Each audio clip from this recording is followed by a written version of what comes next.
Good evening. My name is Tim Huang, and on behalf of the Harvard Speech and Parliamentary Debate Society, I'd like to welcome you all tonight to Israel and Palestine after disengagement. Where do we go from here?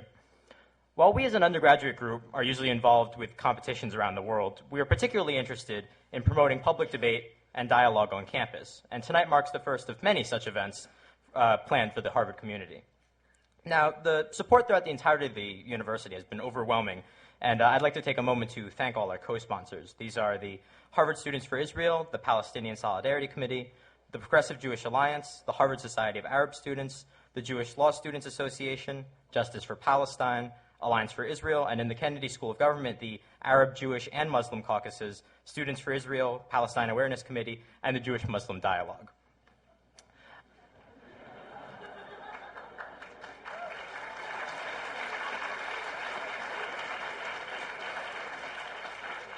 I'd also like to give special thanks to Bill White and the IOP Forum staff for their really, frankly, invaluable help in putting this project together for us. And now I'll leave it to Brian to introduce the speakers tonight, but suffice it to say, you're about to witness a remarkable discussion between really, truly two of the most prominent thinkers in the ongoing discussion for peace in the Israeli-Palestinian conflict. So without further ado, I am proud, very proud, to present this event tonight, and we hope you enjoy it.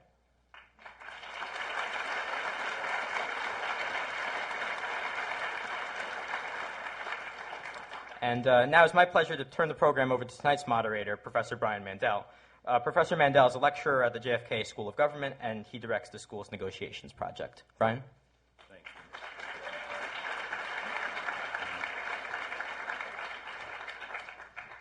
you. Thanks, Tim, and good evening, everyone, and welcome to the John F. Kennedy Jr. Forum. One of the missions of this school is to train public leaders to think hard about critical issues of the day. Certainly this evening, we are going to be addressing, confronting, and thinking hard about some of those issues as they relate to Israel and Palestine. Tonight, our critical issue is, to bring it to point, is Israel and Palestine after disengagement? Where do we go from here? As we know, both parties, Israelis and Palestinians, are shortly headed toward elections. In January for the Palestinians, probably in late March for the Israelis. Since the disengagement in August, both sides are wrestling mightily with their internal constituents, some on board for peace, some reluctant, some not so anxious at all to proceed with what is still an unknown and uncertain future. But there is a ray of hope. If you've read the papers in the past couple days, an Israeli-Palestinian peace soccer team, a joint team, has showed up in Spain. What's interesting about this is that beneath the rhetoric, beneath the politics, there is a level of humanity in both suffering and hope, that these two peoples will soon join hands and produce a better and a different path. And tonight, I think we're here to discuss what that path might look like. What I want to do before introducing our two speakers is to make clear what our format is for this discussion. First, each speaker will make a 10-minute opening statement on the topic. Then, for approximately 45 minutes or so, I will moderate a question and answer session from you, the audience. We will conclude with 2-minute closing statements from each speaker. And while I encourage you to ask any question you deem appropriate to Professors Chomsky and Dershowitz, and I include in that tough questions, I also ask, for the sake of the audience, that you be brief and respect the right of each speaker to respond as well. Please remember that civility is the cornerstone of our democracy and certainly a hallmark here at the Forum. Born in Brooklyn, Professor Alan Dershowitz graduated from Brooklyn College and Yale Law School. At Yale, he graduated first in his class and served as editor-in-chief of the Yale Law Review. After clerking for Chief Judge David Breslin and Justice Arthur Goldberg, he was appointed to the Harvard Law faculty at age 25. There wasn't even time for you to join a mid-career program here at the school.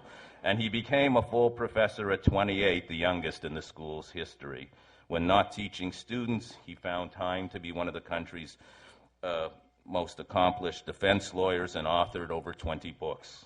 His latest, A Case for Peace, How the Arab-Israeli Conflict Can Be Solved, has received favorable reviews from former President Bill Clinton and Middle East negotiator Dennis Ross.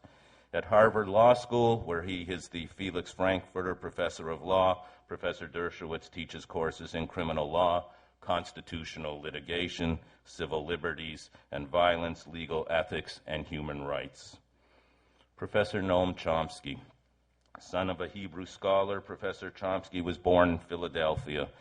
While he acquired his PhD from the University of Pennsylvania in 1955, much of his research leading to his degree was done here at Harvard between 1951 and 1955. In 1955, he joined MIT and in 1961 was appointed full professor in the Department of Modern Languages and Linguistics.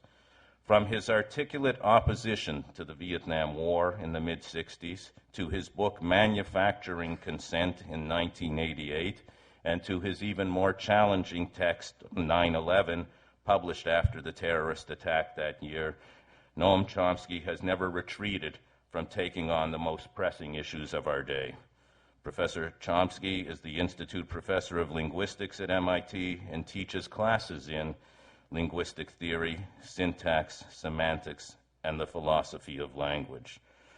Before we begin, and to set the appropriate tone and context for this evening, I'd like us to have a brief look at a short clip from a forum event last year. Hi, my name is Laura Daggy. I'm a junior in the college, and I was wondering, as a leader who is internationally recognized in the struggle for peace, what advice do you have for the rising leaders of our generation? First of all, don't be like us. Be different. You know, personally, I have very little patience for history. I believe that to imagine is more important than to remember. Let me just repeat that so that we have that as the tone and the context for our discussion tonight. And I quote from Shimon Peres, "First of all, don't be like us. Be different. Personally, I have very little patience for history. I believe that to imagine is more important to remember."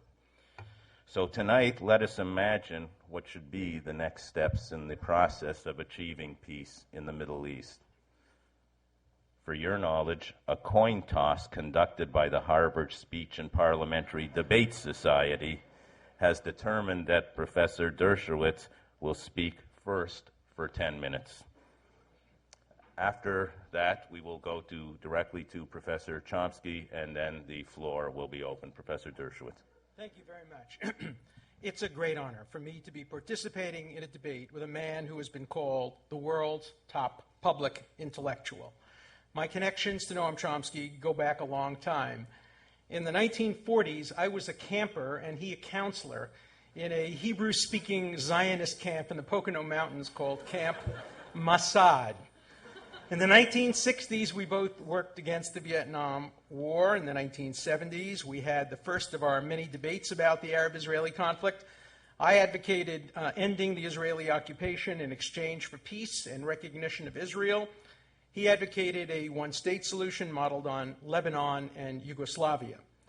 We debated again in the 1980s and the 1990s.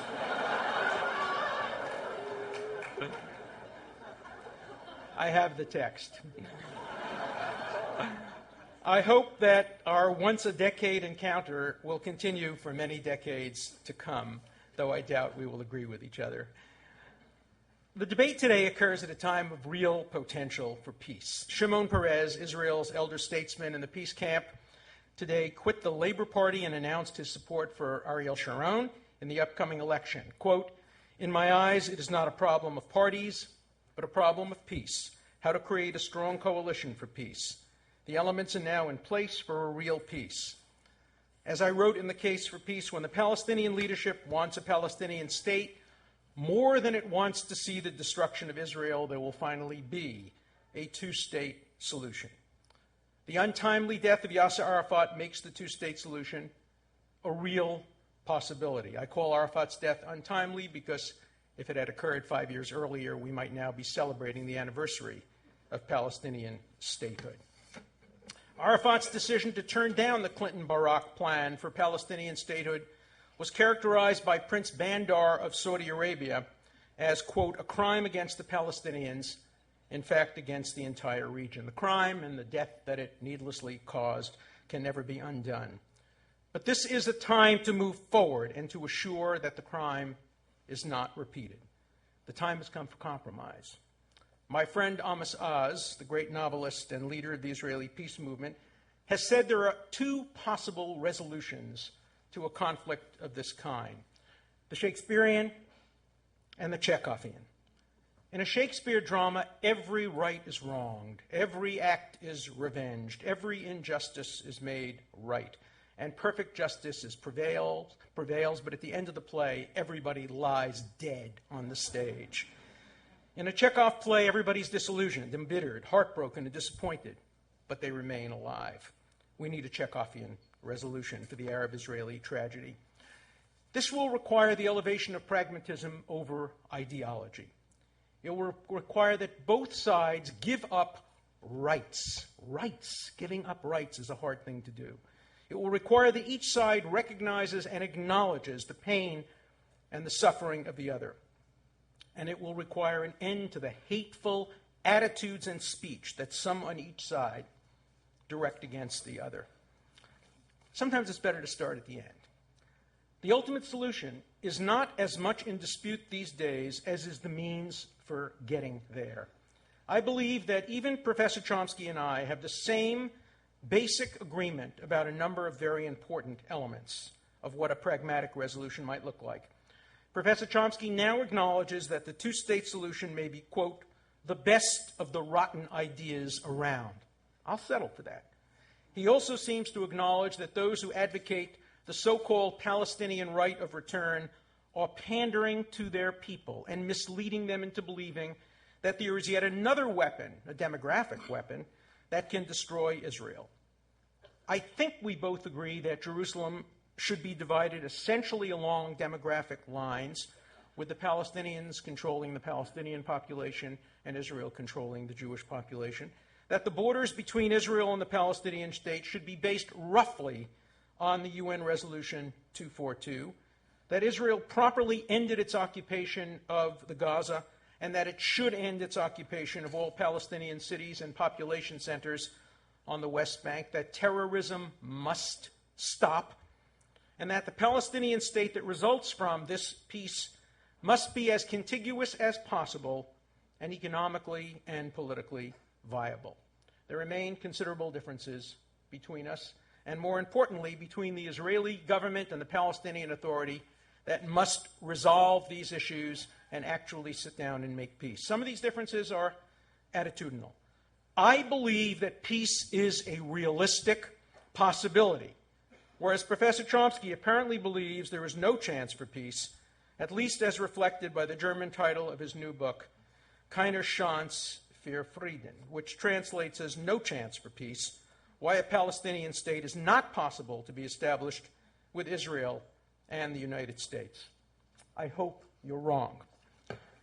Other differences are quite specific, relating to precise boundaries and considerations that are quite important, the devil always being in the details. I strongly believe, however, that there is a genuine will for peace on both sides now, and that the pragmatic differences can and will be resolved. And here I think the Academy can play a very important and positive role in fostering peace. At the moment, I'm sad to report that many academics around the world are contributing to an atmosphere that makes peace more difficult to achieve. They are encouraging those Palestinians who see the end of Israel as their ultimate goal to persist in their ideological and terrorist campaign. By demonizing and delegitimating Israel in the international community and on university campuses throughout the world, they send a doubly destructive message to those who must make peace on the ground. To the Palestinians, the message is don't compromise. If you hold out long enough, the next generation of leaders will buy into your efforts to delegitimate Israel and will give you the total victory you seek. To the Israelis, the message is whatever you do in the name of compromise, you will continue to be attacked, demonized, divested from, boycotted, and delegitimated. So why make the compromise efforts? As I travel around college campuses in the United States, I notice a stark difference.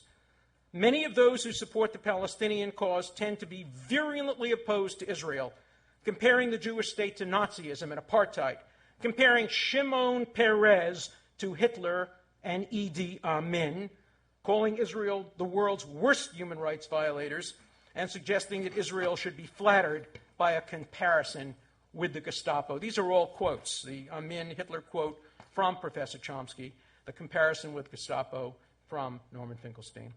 Whereas most of those on the Israeli side tend to be supportive of a peaceful Palestinian state. Put another way, pro-Palestinians tend to be anti-Israel, whereas pro-Israelis are often pro-Palestinian as well. It was not the Israelis who scuttled the United Nations two-state solution in 1948 and themselves originally occupied Gaza and the West Bank with little or no objection from the international community. That was Egypt and Jordan. It was not the Israelis who turned down Resolution 242 in 1967 with the famous three no's: no negotiation, no peace, and no recognition. As Abba Eban put it, this is the first time in history that the side who won the war sued for peace and the side that lost the war demanded unconditional surrender. It was not Israel that turned down the generous offer at Camp David and Taba. The Palestinian leadership has never missed an opportunity to miss an opportunity. But it is not too late for peace now. I wish to end my opening remarks today by making a specific proposal directed to my distinguished opponent. I propose here today a peace treaty among academics who purport to favor peace between Israel and the Palestinians. I believe that by agreeing to this peace treaty and by implementing it, academics can actually contribute to encouraging a pragmatic peace. I call today for those who have supported the Palestinian cause to stop demonizing Israel, to stop delegitimating Israel, to stop defaming Israel, to stop applying a double standard to Israel, to stop divestiture and boycotts of Israel, and most importantly, to stop being more Palestinian than the Palestinians themselves. I call on academics who support Israel not to call for a greater Israel, nor to call for a continuation of the occupation of Palestinian cities, to stop being more Israeli than the Israelis themselves, and to join the vast majority of Israeli and American supporters of Israel who favor the two-state solution. If the two elder statesmen of Israel, Sharon and Peres, can place pragmatism before ideology and peace before party, and come together toward the center in the interest of a pragmatic peace, then surely two elder statesmen of the American academic debate over Israel who share this platform tonight can also make our contribution to the peace process by encouraging those who respect us and sometimes follow our guidance to move closer to the center and closer to accepting a pragmatic, non-ideological resolution of this bitter conflict. Ecclesiastes many years ago said, "To everything there is a season, a time to throw stones, a time to gather stones, a time for war and a time for peace." This is the season of peace. Let us not let it pass us by. Thank you very much.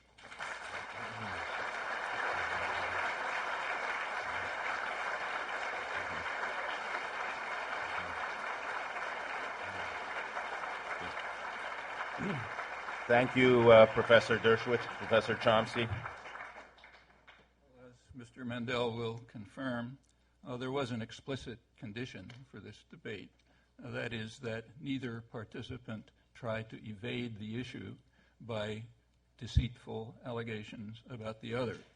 So I therefore congratulate Mr. Dershowitz on having made a true statement. I was a counselor at Mossad. About the rest, there happens to be an ample record in print.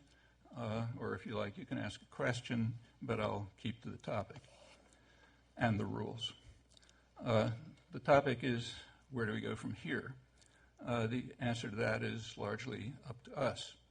Evidently, it requires some understanding of how we got here. The question of where we're going now has a clear answer. It's given accurately by the leading academic specialist on the occupation, Harvard's Sarah Roy.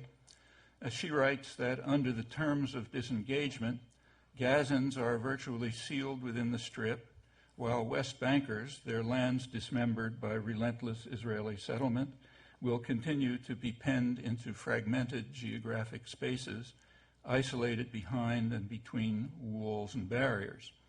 Her judgment is affirmed by Israel's leading specialist on the West Bank, Meron Benvenisti, who writes that the separation wall snaking through the West Bank will create 3 Bantustans, his words, north, central, and south, all virtually separated from East Jerusalem, the center of Palestinian commercial, cultural, and political life. And he adds that this, what he calls the soft transfer from Jerusalem, that is, an unavoidable result of the separation wall, might achieve its goal. Quoting still, the goal of disintegration of the Palestinian community after many earlier attempts have failed.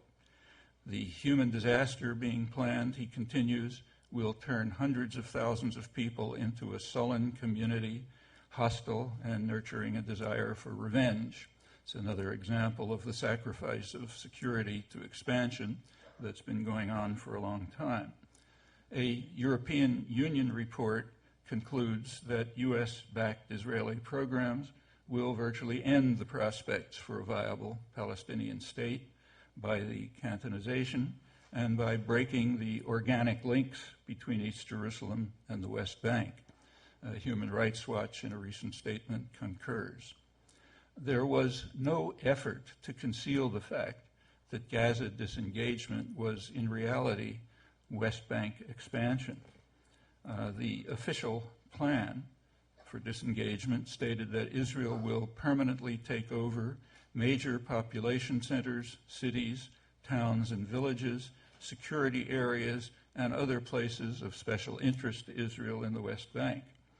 That was endorsed by the U.S. ambassador, as it had been by the president, breaking sharply with U.S. policy. Along with the disengagement plan, Israel announced investment of tens of millions of dollars in West Bank settlements.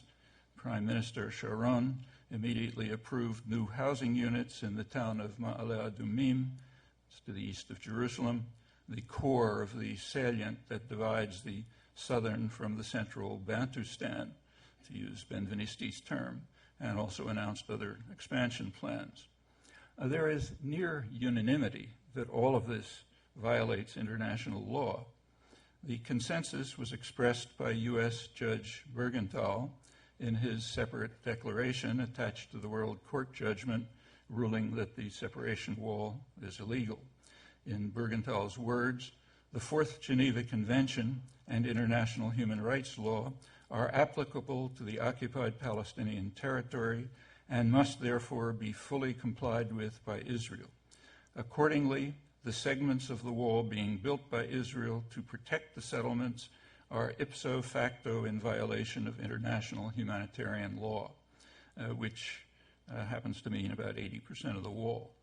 2 months later, Israel's High Court rejected that judgment, ruling that the separation wall, quoting, must take into account the need to provide security for Israelis living in the West Bank, including their property rights. This is consistent with Chief Justice Barak's doctrine that Israeli law supersedes international law, particularly in East Jerusalem, annexed in violation of Security Council orders. And practically speaking, he's correct, as long as the United States continues to provide the required economic, military, and diplomatic support, as it has been doing for 30 years in violation of the international consensus on a two-state settlement. You can find detailed documentation about all of this in work of mine and others who have supported the international consensus for 30 years in print explicitly.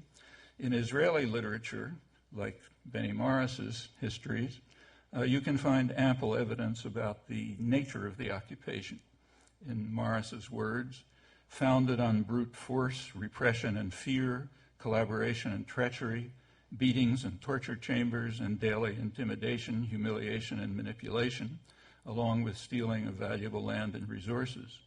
Like other Israeli political and legal commentators, Morris reserves special criticism for the Supreme Court, whose record, he writes, will surely go down as a dark day in the annals of Israel's judicial system.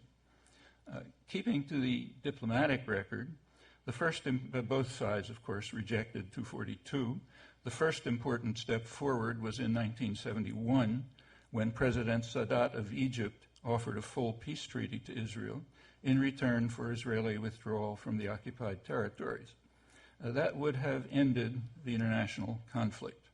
Israel rejected the offer, choosing expansion over security. In this case, expansion into the Egyptian Sinai, where General Sharon's forces had driven thousands of farmers into the desert to clear the land for the all-Jewish city of Yamit. The U.S. backed Israel's stand. Those decisions led to the 1973 war, a near disaster for Israel. The U.S. and Israel then recognized that Egypt could not be dismissed and finally accepted Sadat's 1971 offer at Camp David in 1979. But by then, the agreement included the demand for a Palestinian state, which had reached the international agenda. In 1976, the major Arab states introduced a resolution to the UN Security Council calling for a peace settlement on the international border based on UN 242, but now adding a Palestinian state in the occupied territories. That's Syria, Egypt, Jordan, and every other relevant state. The U.S. vetoed the resolution again in 1980. The General Assembly passed similar resolutions year after year, with the United States and Israel opposed. The matter reached a head in 1988 when the PLO moved from tacit approval to formal acceptance of the two-state consensus. Israel responded with a declaration that there can be no, as they put it, additional Palestinian state between Jordan and the sea, Jordan already being a Palestinian state, that's Shimon Peres and Yitzhak Shamir, and also that the status of the territories must be settled according to Israeli guidelines. The U.S. endorsed Israel's stand. I can only add what I wrote at the time. It's as if someone were to argue that Jews don't need a second homeland in Israel because they already have New York.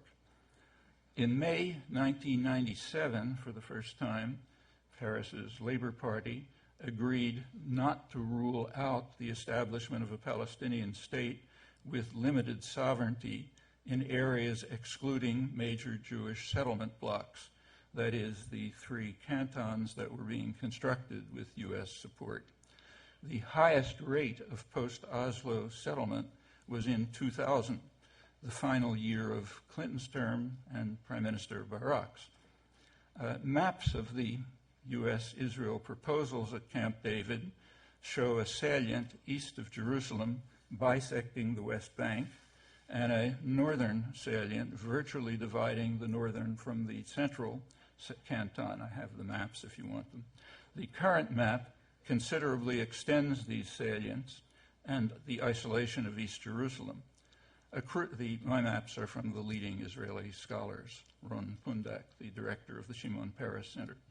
The crucial issue at Camp David was territorial, not the refugee issue, for which Arafat agreed to a pragmatic solution, as Pundak, the leading scholar, reveals. No Palestinian could accept the cantonization, including the U.S. favorite, Mahmoud Abbas. Clinton, we don't have to debate it because Clinton recognized that Palestinian objections had validity and in December 2000 proposed his parameters, which went some way toward satisfying Palestinian rights. In Clinton's words, Barak and Arafat had both accepted these parameters as the basis for further efforts. Both have expressed some reservations. The reservations were addressed at a high-level meeting in Taba, which made considerable progress and might have led to a settlement, but Israel called them off. That 1 week at Taba is the only break in 30 years of U.S.-Israeli rejectionism. High-level informal negotiations continued, leading to the Geneva Accord of December 2002, welcomed by virtually the entire world, rejected by Israel, dismissed by Washington. That could have been the basis for a just peace. It still can. By then, however, Bush-Sharon bulldozers were demolishing any basis for it. Every sane Israeli hawk understood that it was absurd for Israel to leave 8,000 settlers in Gaza, protected by a large part of the army, while taking over scarce water resources and arable land. The sane conclusion was to withdraw from Gaza while expanding through the West Bank, and that will continue as long as Washington insists on marching on the road to catastrophe by rejecting minimal Palestinian rights. I'm quoting the warning of the 4 former heads of Israel's Shin Bet Security Service. There are clear alternatives, and if that march to catastrophe continues, we will have only ourselves to blame.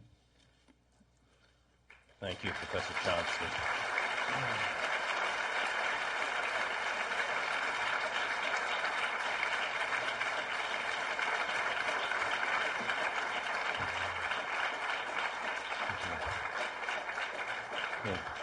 In the spirit of discussion of this forum, we are now going to open the floor to your questions. So there are 4 microphones. One here, one got it there, one here in the intermediate stage, and one on the floor directly in front of me. We're going to proceed as follows, and so I want you to listen carefully to respect the civility of the discourse that I intend to make sure that we follow here. I'm going to ask you to introduce yourself and to ask just one question. As the dean of our school always reminds people, questions end with a question mark. And out of respect for all of our colleagues and students here this evening waiting patiently at the mics, I will insist on only one brief question. I would also ask that you, where appropriate, direct your question to one of the panelists. After that panelist responds, I will invite his colleague for a brief comment, and then we will return to the floor. So that you know what's coming, I will begin over here, go up, across, and then back down. Hi, my name is Mishi Harman. I'm from Jerusalem, and this is a question for Professor Chomsky. I wanted to know if you think that it actually is relevant to dwell upon forming a shared narrative of both sides in going forth towards any solution of peace between us. Is it important for us to actually agree what 48 represents for one side and what 48 represents for the other in order to live together in peace in the future?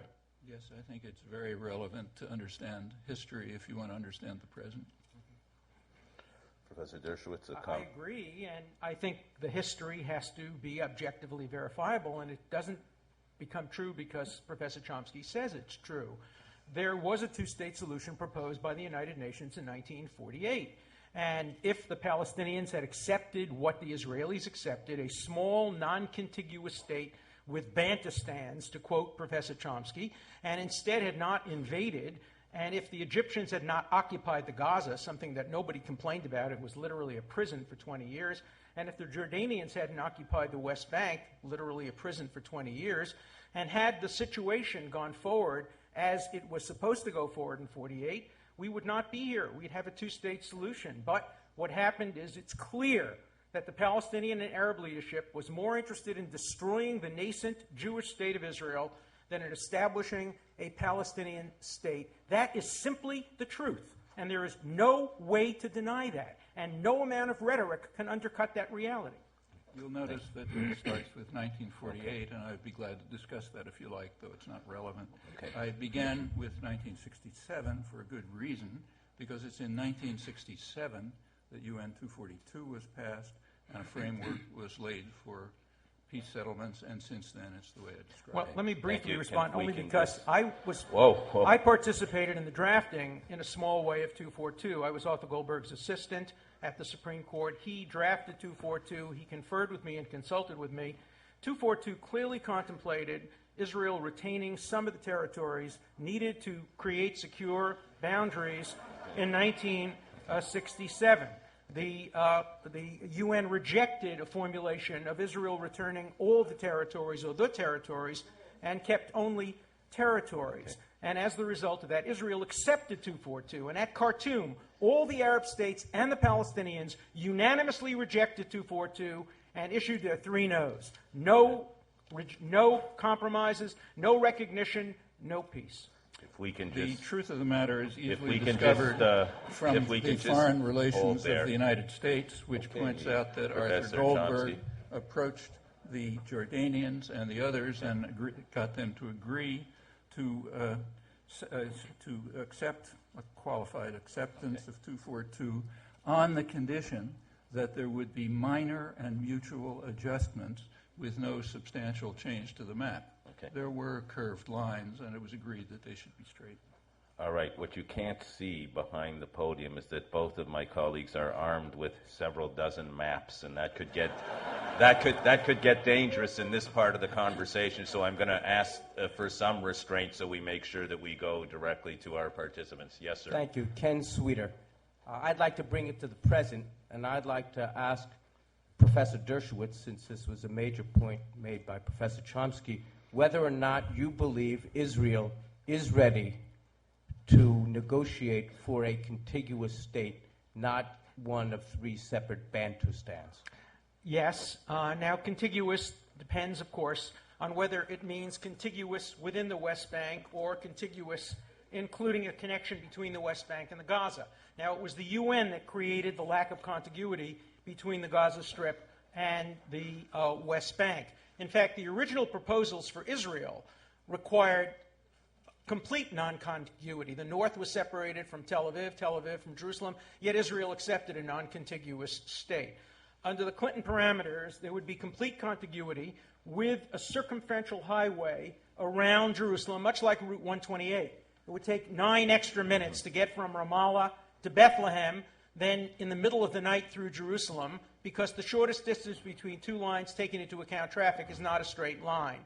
Now there are all kinds of creative proposals for functional contiguity between the West Bank and Gaza, including a high-tech rail line recently designed by the Rand Foundation. I have a picture of that in my book. It also looks much like the Danish railroad, a high-tech waterway, all kinds of ways of connecting all the Palestinian cities to each other. Under this proposal, no point in Palestine would be more than 90 minutes away from any other point in Palestine, including Gaza. It would take 34 minutes to get from Hebron to Gaza City on the rail line. That is functional contiguity.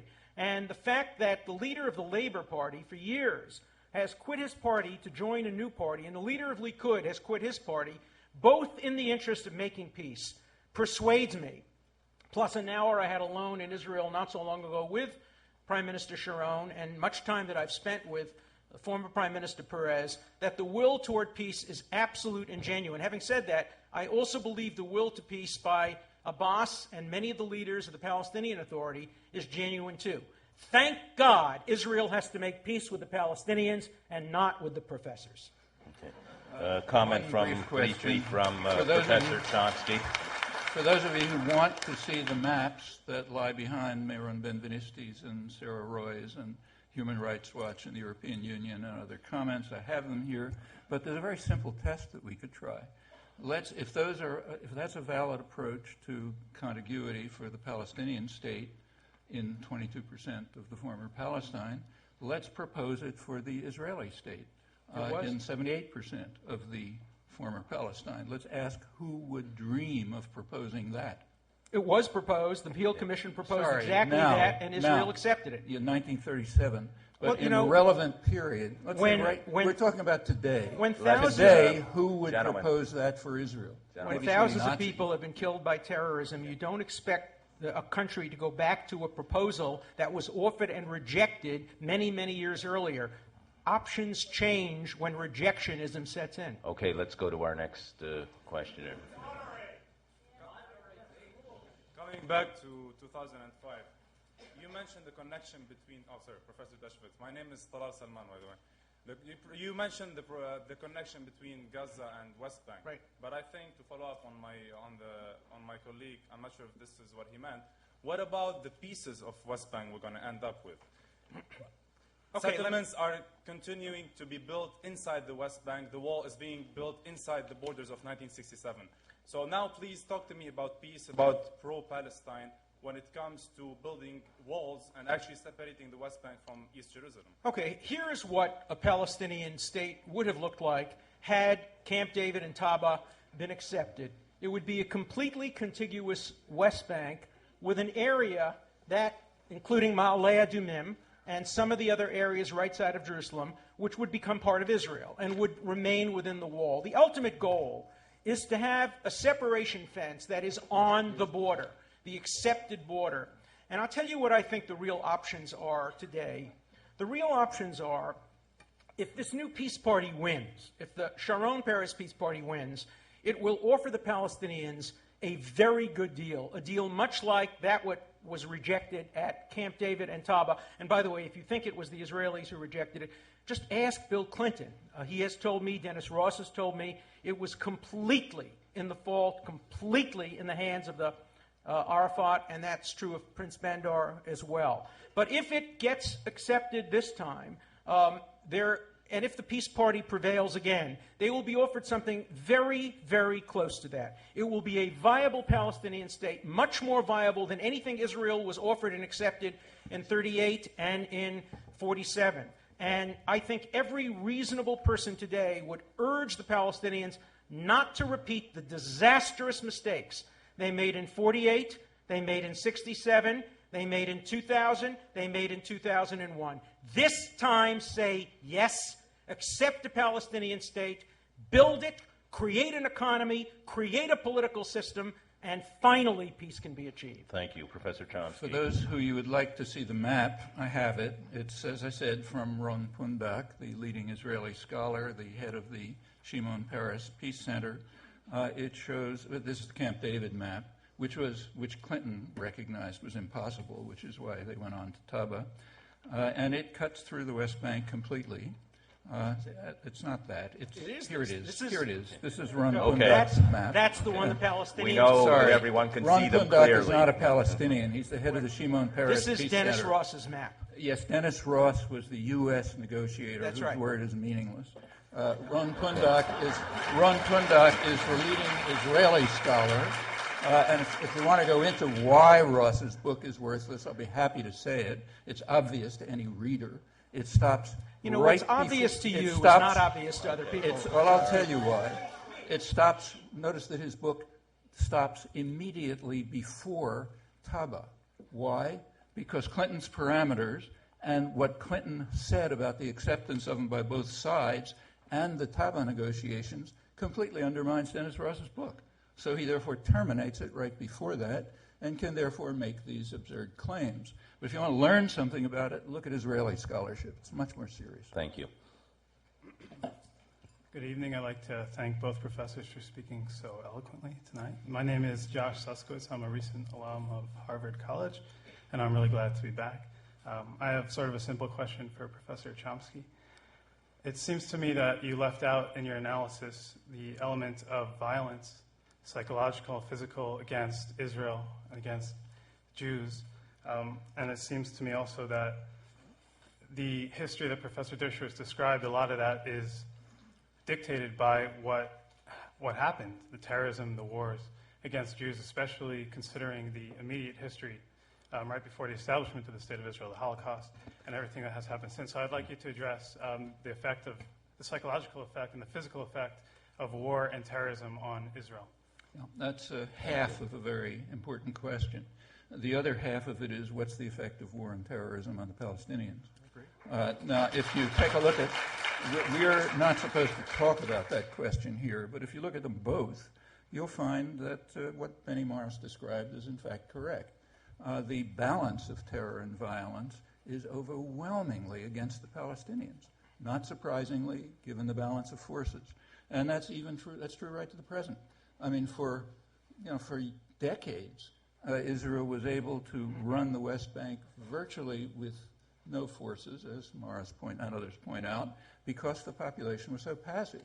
While they were being humiliated, beaten, tortured, land stolen, and so on, just as I quoted. Finally, there was a reaction. And it's interesting to see the U.S. reaction to it. In the first month of the Intifada, this one, October 2000, in the first month of the Intifada, 74 Palestinians were killed, 4 Israelis were killed. It's all in the occupied territories. The Israeli army, according to its own records, fired 1 million bullets in the first day, which disgusted the generals when they learned about it. Israel, the first few days of the Intifada, was using U.S. helicopters, they don't make them, U.S. helicopters to attack civilian complexes, apartment houses and so on, killing and wounding dozens of people. And the U.S. did respond to that. Clinton responded by sending the biggest shipment of military helicopters in a decade to Israel. The press responded too by not publishing it. I should add, refusing to publish it because it was repeatedly brought to their attention. Well, while the ratio was 20-1, which is pretty much what it's been for a long time, there was no concern here. Then over the next 2-3 years, the ratio reduced to closer to 3-1.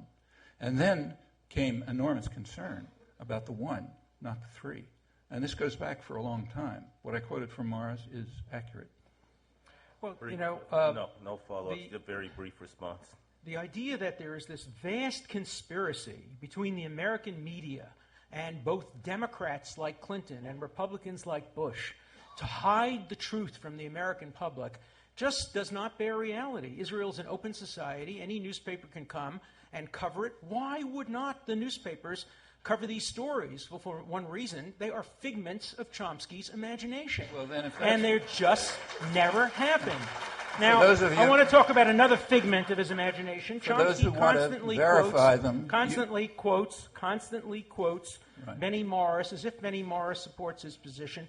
What happened is Benny Morris was asked whether or not I accurately quote him in my book, The Case for Peace, and Benny Morris responded as follows. He still holds the views that I attributed to him, that I am right about his views, and that someone could read Morris's books, this is a quote from Morris, and arrive at exactly the same conclusions. And yet, Professor Chomsky, by selectively quoting and by picking tidbits out of context, knowing that you're not going to check up on him, tells you essentially that what you believe in the American media, whether it be the Washington Post, the Boston Globe, or the New York Times, is not true. In order to get the true meaning of the world, you have to move to Planet Chomsky, where the news reflects his perspective on reality. Well, I urge you to move to the real world. Read the real news. Don't read the selective Israeli journalist that he talks about. Listen to Dennis Ross. Dennis Ross actually helped to draw the maps. Professor He Dershowitz. Was there. When I have to finish, I haven't done my 2 minutes. When he said, when I asked Dennis Ross at lunch today about these maps and what apparently Chomsky would say in response, Ross said, ask Professor Chomsky one thing. Were you there? Dennis Ross was there. He knows what maps were presented to the Palestinians and what they rejected. Thank you. The head of the Shimon Peres Peace Center, Ron Pundak, who's the leading scholar on this and doesn't cut it off you quote right the before scholar. he's right before he's refuted, the way Dennis Ross did, presents he was involved in negotiations since before Oslo, right through Camp David up to the present. Got a long historical account of it. You can read it if you can read Hebrew. Some of it's in English. All this smoke that was blown had to do with one fact that I mentioned, one. And you can check it, and please do. In the first month of the Intifada, I'm now using Israeli sources, 74 Palestinians were killed, 4 Jews in the occupied territories. The first few days, this is reported in the press here, Boston Globe, Israel was using U.S. helicopters to attack apartment complexes. Clinton reacted with the biggest deal in a decade. Check it out. It's in the public record, not questioned by anyone, to send military helicopters to Israel. There has been a database search of the U.S. It was reported in Europe. It was reported by Amnesty International. It's reported in Jane's Defense Weekly, the main military magazine in the world. There was a database search of the U.S. press, and they found nothing. I know of explicit cases, and I'll be glad to tell them to you, where the press was approached and asked just to report the facts. Why didn't zero? they? Chomsky, why didn't they report it? Are they bad reporters? What's their motive? Explain why the Times or the Post wouldn't report this great story from Planet Chomsky. Gentlemen, if I could... From Jane's Defense Weekly, from the international press, and so on. Yeah, they wouldn't. You have to ask them why they didn't report it. I'll give you my opinion. In fact, I've written about it. Let's hear it. Given that the JFK Forum is here for the purpose of creating educated citizens and participants in a very important debate, I would ask each of you to exercise a bit of restraint so that we can have more of our questions from the audience, please, and identify yourself. Yeah, Nancy Murray. And if you want the answer, why didn't they report it? See Peace Propaganda and the Promised Land. Now, my question, getting back to today, and your functional contiguity. Yep. I would like to know, have you seen not just the wall, but the 8 terminals that are being built? Under your vision, under your compromise, will the terminals be dismantled? Will the wall be dismantled? Will Jerusalem, East Jerusalem, be under the sovereignty of Palestinians, not just under their control? And will the Palestinians have their water resources back? Will they have freedom of movement? I mean, is this the kind of vision you have? Is it a genuine one, or are you talking about Sharon's plan for a so-called Palestinian I can only state? tell you what my proposal is, and I think it's a proposal that's today widely supported within Israel. That is that the ultimate security fence, I've been through not only the terminals, but the most recent terminal, the most recent high-tech terminal that was just built. I proposed actually that the security fence be placed on wheels and constantly be able to be moved consistent with Israeli security needs. The Israeli Supreme Court ruled last year, and Chomsky misstated it, no Israeli justice has ever said, and I challenge you to find a statement that Barak has ever said that Israeli law trumps international law. That is simply not true. What he said is that Israeli law enforces international law, but international law is not determined by a body, the International Court of Justice, which excludes Israelis from serving on it, and which will not allow an Israeli ever to be a member of that court. It would be as if a Southern black in the 1930s accepted as the correct statement of American constitutional law a decision by an all-white court in a case involving a black and a white man. No, Israel accepts international law, enforces international law, and the goal, of course, of my peace proposal is that the security fence will eventually be dismantled when terrorism ends, but before that, it would be on the border, the way the Gaza fence is now on the border, and that water rights would be respected. There would be complete and total freedom of movement within the contiguous West Bank and between the West Bank and Gaza. Even today, Israel has given up control over the Rafah crossing. It now has a video which it can watch to see as Palestinians monitor exit and entry through the Rafah gateway. That's going to be the future. And if there is a will to peace, if there is a desire to make sure that there are 2 states, not simply one state, a Palestinian state, then all of these issues can be resolved and will be resolved. Israel has shown the will to resolve these issues. Certainly, I support a resolution that gives dignity, gives economic viability, gives political freedom, and freedom of movement to the Palestinian people. And sovereignty over East Jerusalem? And sovereignty over East Jerusalem. Let me quote once again. I purposely quoted Justice Bergenthal because I know of Mr. Dershowitz's opposition to the World Court.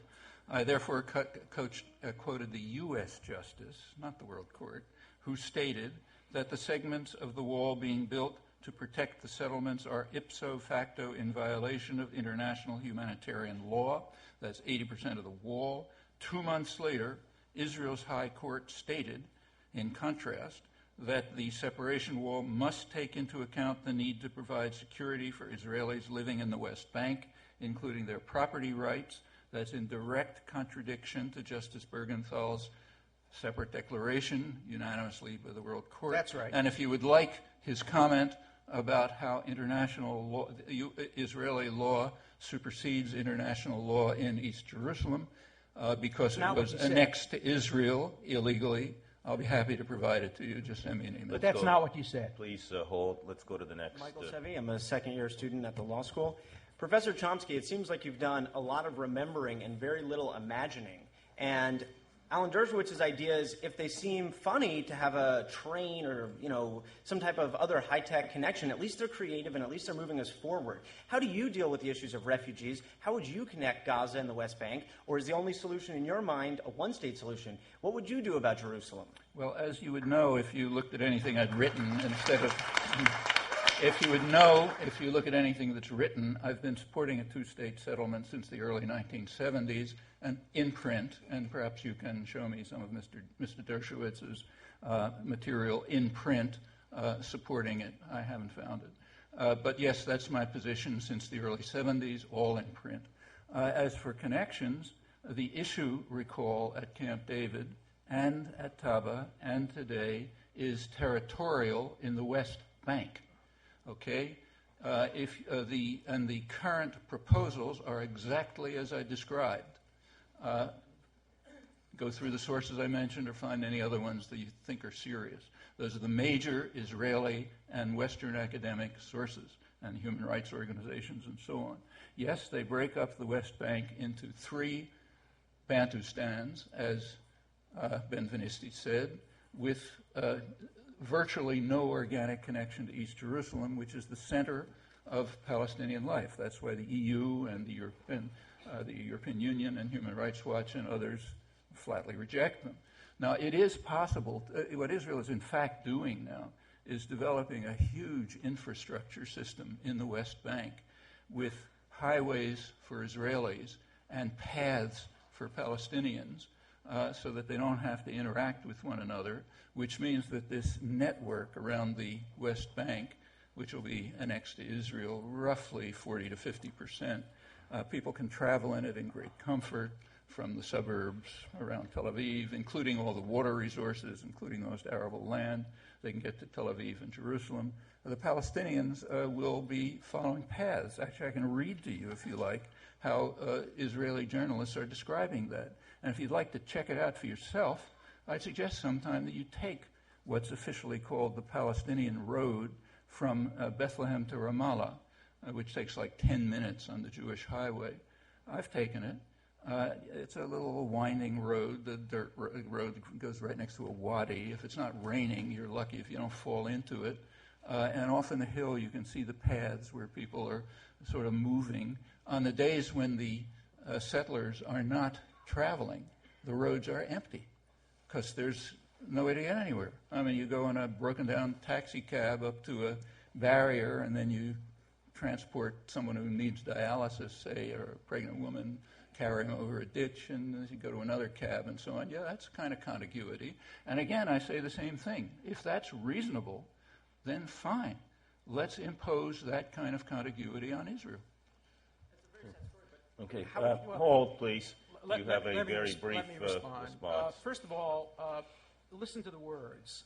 There's an element of racism in one of the phrases we've heard today in describing this as a Jewish highway. 1.2 million Israelis are Arabs.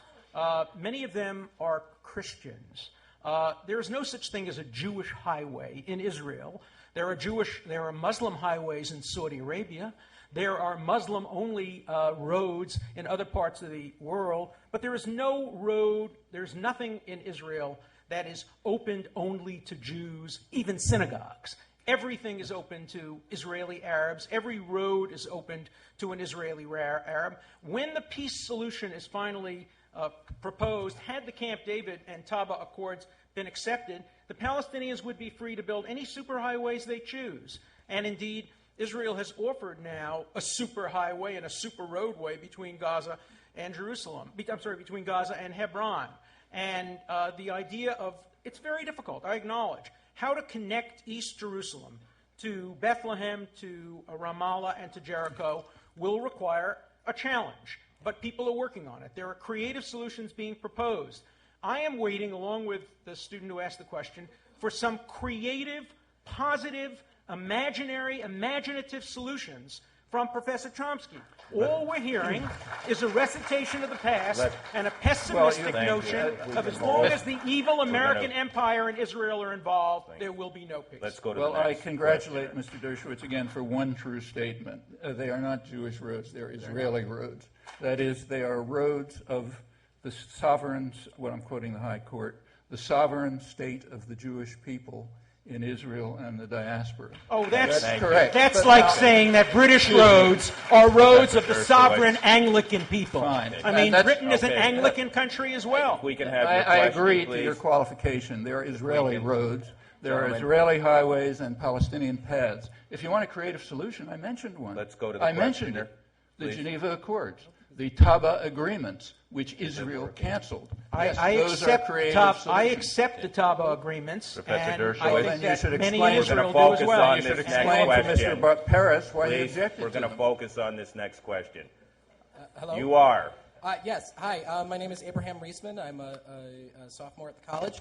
This is really a question for both of you, but I guess I'll ask Professor Chomsky just because Professor Dershowitz just spoke. It's sort of funny that we're all here, given that a lot of us have never been to Israel, never been to Palestine, and it's long been one of the sort of strange paradoxes in world politics that Americans and people the world over can get so enraged about either side when it's a conflict that many of us will never firsthand experience. Specifically, how would both of you like to see young people like me and a lot of us here envisioning the conflict in the future? Because a lot of us have a tendency to internalize it to a degree where it's not about people anymore, on both sides. There are people I know who are ardent Zionists who never go to Israel, who believe in it because they're very religiously Jewish, and all of a sudden it becomes detached from the realities on the ground. And there are people who are very pro-Palestinian who are strongly in favor of social justice and economic justice. Okay, thank you. I'm sorry. Yeah, how do you... Professor Chomsky. Well, my feeling is you should approach it as an American. And as for an American, it is one of the lead issues in the world.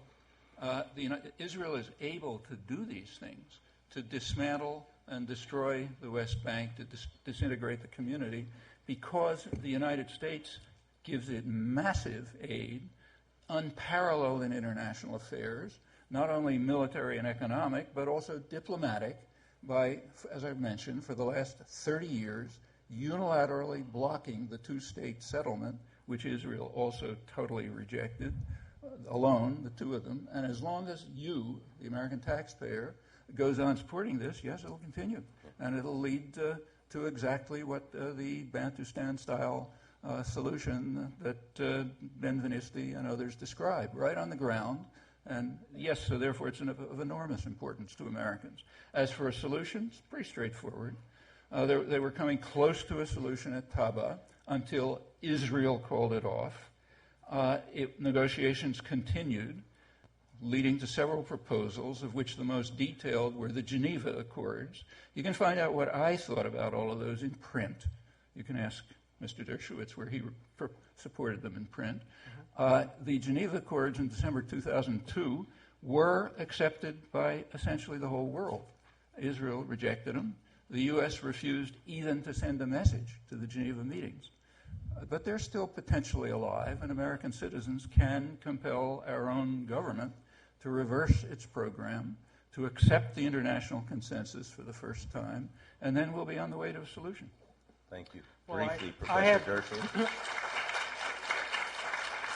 I, too, have written about the Geneva Accords in Chapter 6 of my book, and I generally support many elements of the Geneva Accords. I do not support the right of return. That is, the idea that 700,000 or now 4 million Palestinians can demographically destroy Israel. Which is rejected in the Geneva Accords. It is not rejected in the Geneva Accords. It is not accepted or rejected. It is left for future negotiation. Exactly. It is left open because now because the how you change your Palestinians view. already... First it's accepted, then it's left open. Yeah, What's fine. your next Let's position? be precise.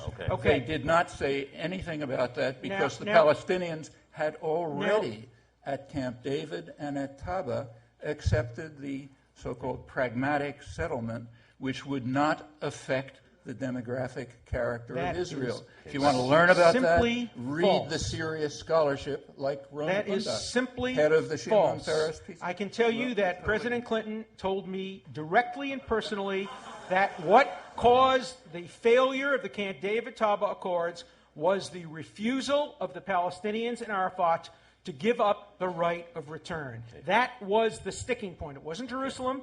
It wasn't borders. It was the right of return. Now, if you believe that the United States has unilaterally rejected the two-state solution, that's what we heard from Professor Chomsky, that it's the United States that has rejected the two-state solution, when every modern American president has favored the two-step solution, I say, welcome to Planet Chomsky. Now That's you just have a not true. Here's a simple exercise. You can believe one of two things: the extensive published diplomatic record, which I gave you a sample of, and you can find in detail in books of mine and others, or what Mr. Dershowitz says he heard from somebody. No, check the diplomatic record. Professor Dershowitz, check the maps. Sir, your question. And read Dennis Ross's book, which contains appendices which have the diplomatic record. What Chomsky is telling you to do is read the available record in Esperanto. He constantly tells you to read sources he knows you can't read, because he knows if you check his sources, they are false. They are simply How many of you are false. capable of reading? He makes How many it of up you are as he capable goes of reading along. English? That's the reality. Okay, thank How you. many of you are capable of reading English? And if he says you don't find it in the press, his answer is, it's not in the press. It's part of a conspiracy to keep it out of the press. Thanks very much. He can't lose. It's in the documentary record. Okay. It's in the documentary record, which happens to be quite different from the press version. Okay. Not You only can on this say it, issue. but you can All right. cry wolf so it's many important, times. gentlemen. I think it's important that we take advantage of your expertise, your many years of wisdom, by hearing a couple more questions. Please, you are. Hi, my name is Tal Silberstein, and I was campaign manager and later on special advisor to Prime Minister Barak in Camp David. So I think I know, at least know less than Ron Pundak, my friend, about what happened in Camp David in Taba. I'm saying it only because I think that what Mr. Professor Chomsky said here, a lot of things are inaccurate, even though... Do you have a question? Yes. Please give it. I think just before the question, because it's very important... Please go directly to your question.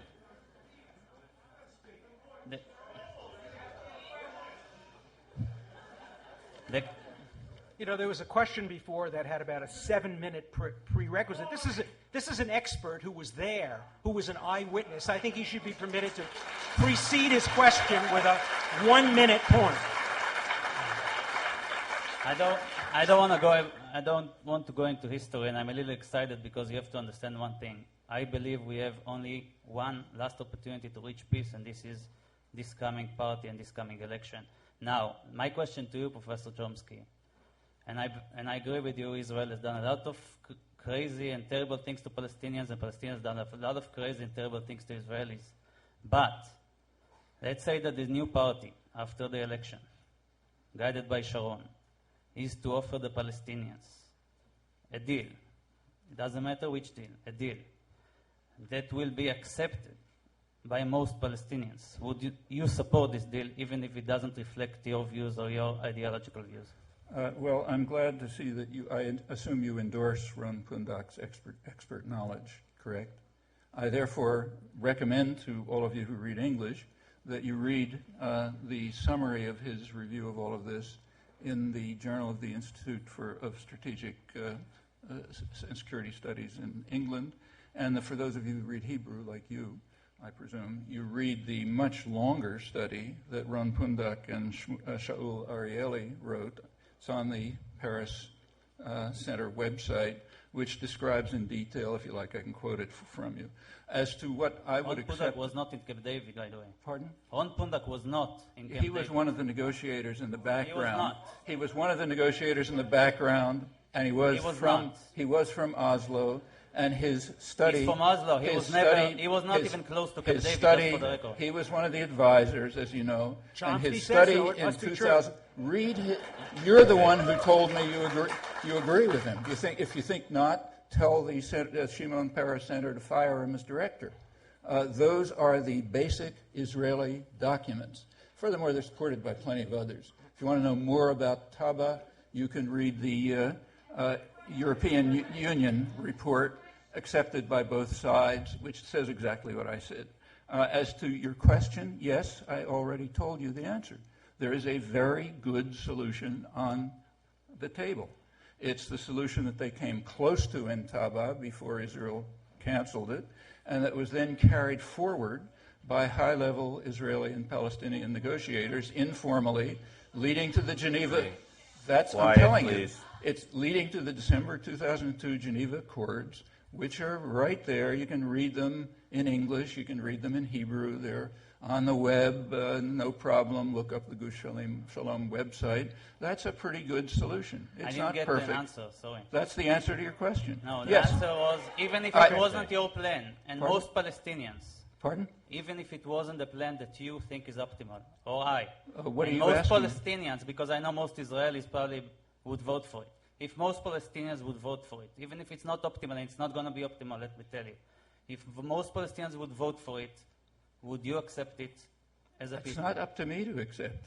You asked what I thought. Okay. What I think is there's a very simple, creative solution, which happens to be very close to the international consensus that I've been supporting for over 30 years, and that the United States and Israel have been unilaterally blocking. It was reached by high-level Israeli and Palestinian negotiators, and though there hasn't been a vote about it, my guess is that if there was a poll on both sides, majorities on both sides would probably accept it. But that's totally different from the proposals of the Sharon Peres party, the Kadima, or, incidentally, of Peretz's Labor Party so far. So far, he simply endorsed the expansionist program that breaks up the West Bank into cantons. Perfect selective use of Shimon Peres, the Shimon Peres Peace Center. I want to read you a quote from Noam Chomsky. He described Shimon Peres, he described Ronald Reagan at one point as the semi-divine Reagan, as one of the iconic group of mass murderers from Hitler to Idi Amin to Peres. So on the one day of the week, you find Noam Chomsky describing Peres, this great man of peace, as an iconic mass murderer. And on another day, he's quoting the authority of Shimon Peres to make peace. I mean, where do you stand on Shimon Peres? Is he a man of peace, or is he an iconic mass murderer? He is an iconic mass murderer, and I've given plenty of evidence for it. And he is not a man of peace. What I did not refer to Shimon Peres. I referred to the director of the Shimon Peres Peace Center. That's not Shimon Peres. But you stick to the argument that Shimon Peres, the man who just joined in to make peace, is an iconic mass murderer and not a man of peace. I think that says it all. Okay. You want me to run through his record, including the fact that as late as 1996, he informed the press that a Palestinian state will never happen, and in 1997 he said, maybe we can ultimately tolerate it somewhere, but we're not saying where. That's not a man of peace. Yes, thank you. You are. My name is Amy Levin. I'm a first year at the Kennedy School. My question is for Professor Dershowitz. You had said that one of the steps in your plan for peace in the future was for the Palestinians to stop their terrorism activities. Right. So my question would be, if you were advising the Israeli government, Is there anything about their current strategy and how they respond to these terrorism tactics that you would advise them to change to move forward? Yes, I would. I do not favor, for example, house destructions. On the other hand, I do think that targeted killings of ticking bomb terrorist leaders and terrorists has been quite effective. Hundreds, perhaps thousands of terrorist acts have been prevented, including an attempt to blow up a gas tank outside of Tel Aviv, including an attempt to blow up a port in Ashdod. Tens of thousands of Israelis probably would have been killed but for the intelligence activities and the preventive activities of the Israeli government. I have a book coming out in January called Preemption, where I set out all the parameters of where I think preemptive acts are justified, where I think they're not justified.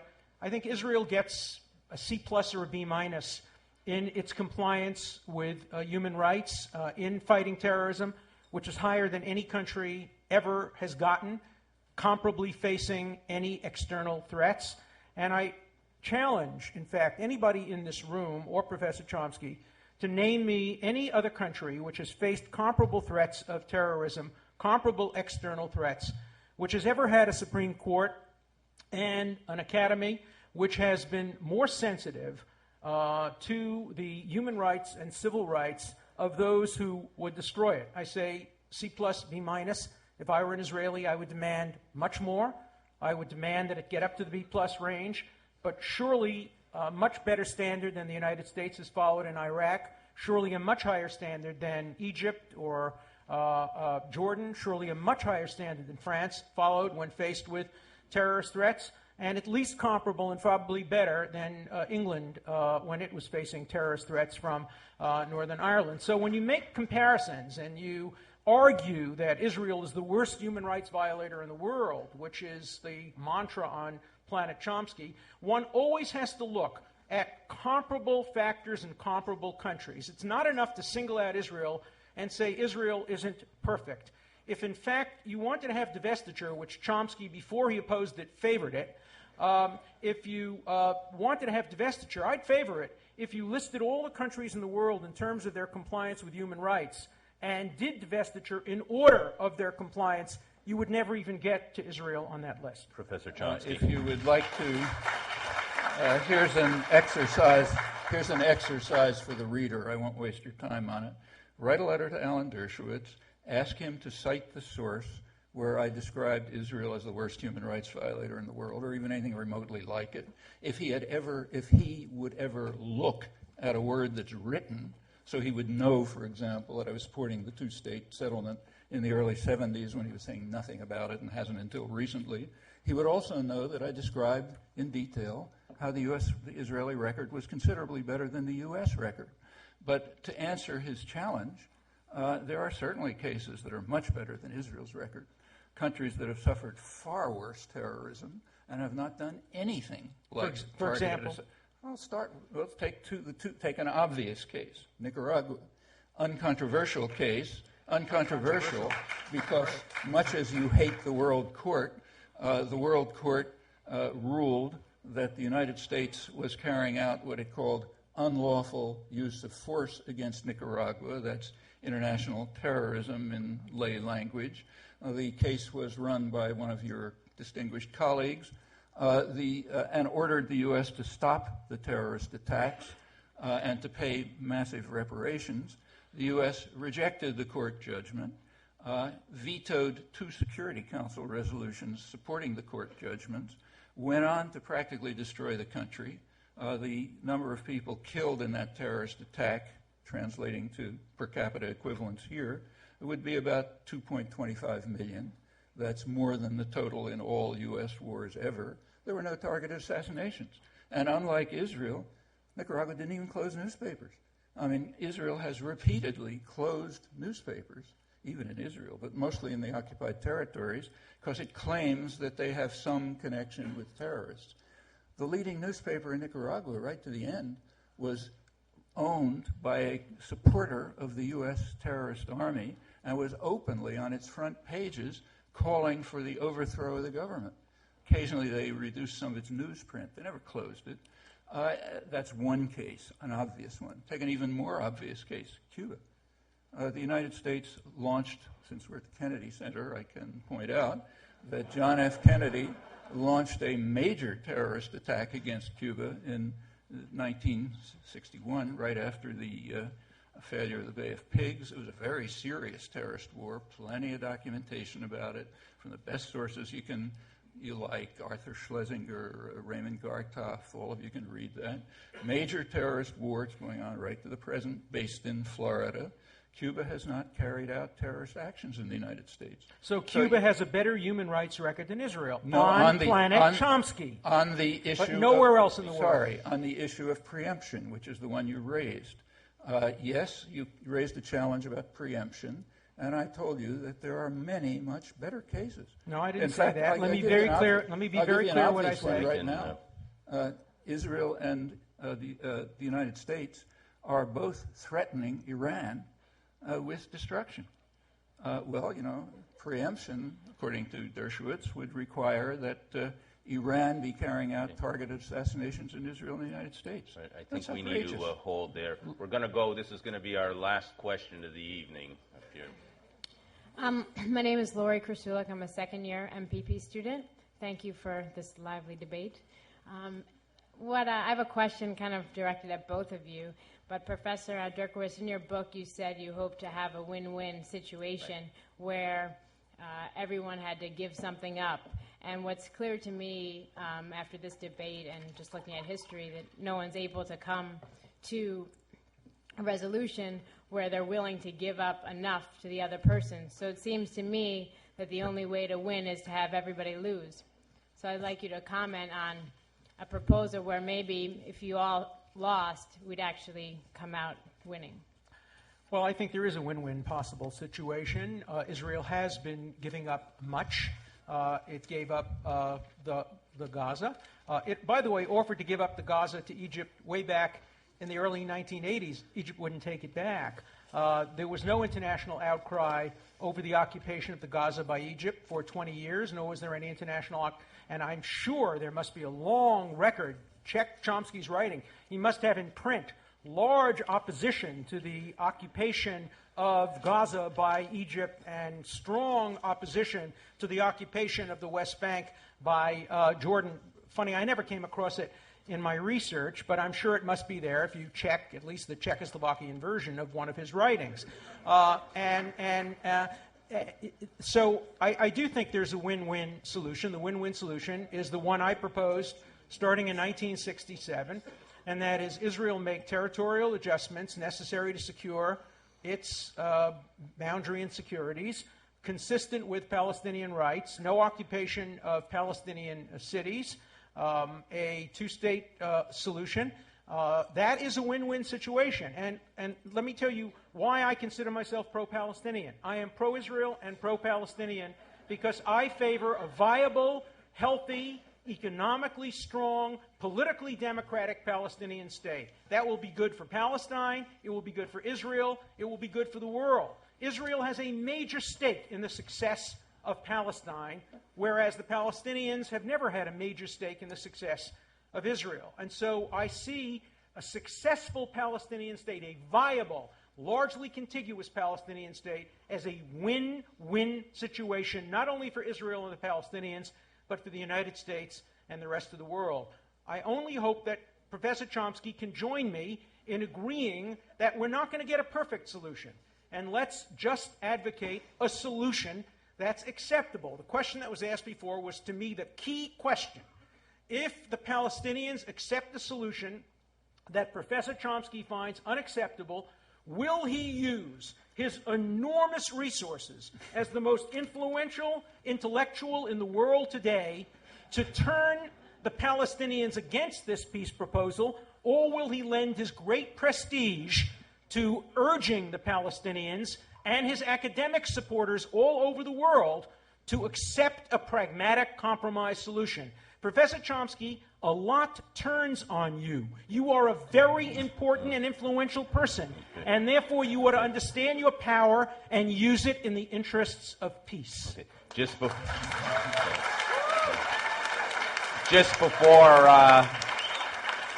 I ask one of the most influential intellectuals today to respond to Laurie's question, just to tell you where we're headed. Professor Chomsky will respond.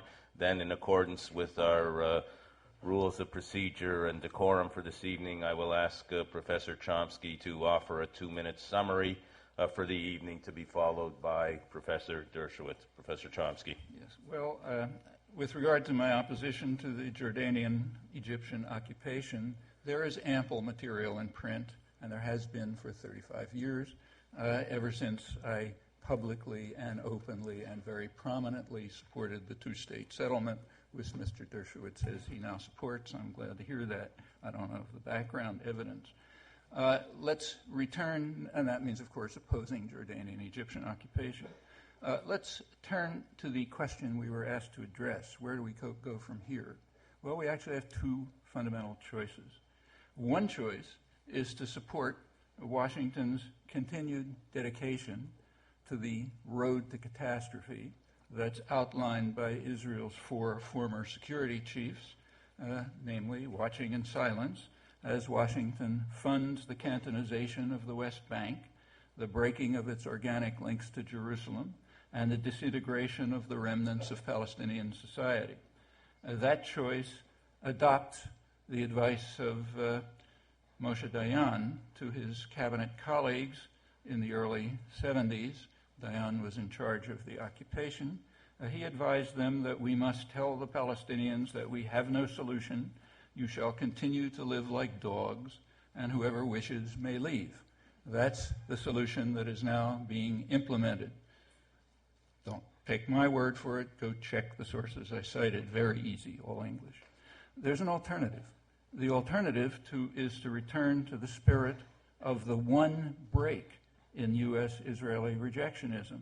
That is the week in Taba in January 2001, before Israel called it off, and to take seriously the follow-up proposals from high-level negotiators on both sides, of which the Geneva Accords are the most detailed. There is overwhelming international support for taking them as the basis for a political settlement. It does come close to the long-standing international consensus that the United States and Israel have barred and that I've personally been supporting for the last over 30 years. That's the road away from catastrophe towards an end to violence and towards eventual reconciliation. Either choice is within our reach. From that point on, it's up to us.